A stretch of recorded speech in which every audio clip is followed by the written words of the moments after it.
续来看台北市有警官涉嫌来暗号着特种行业，已经有15年这么久了。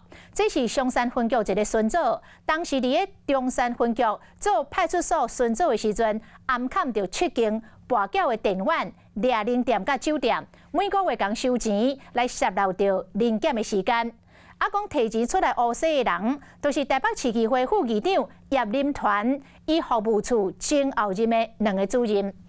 即摆共收钱的巡官以50万交保，啊，那2个议员的助理无保请回。虽然是做人，无啊也是低调调。伊就是台北市警察局4楼的巡官，涉嫌贪污风机送北检复审，50万交保，限制出境甲出海。台北市议会副议长叶林团的助手，前后任服务处的主任马洪玉谈，因敢若是特种行业的股东，涉嫌长期甲巡官洗空。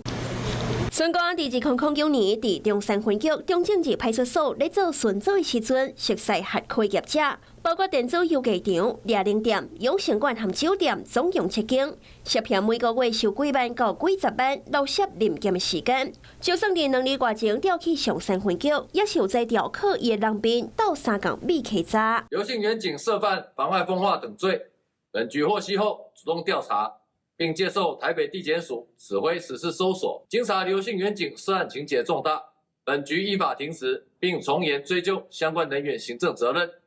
后续本局持续清查，如发现其他员警涉案，将依法严办。另外一个涉案的关键人物，姓王的业者是40万交保，打电话给副议长叶林团，伊无接电话，无保请回2位前后任的助理，手机啊已经封查扣。检调今摆要调查，被告是中间人，也是有差扛过。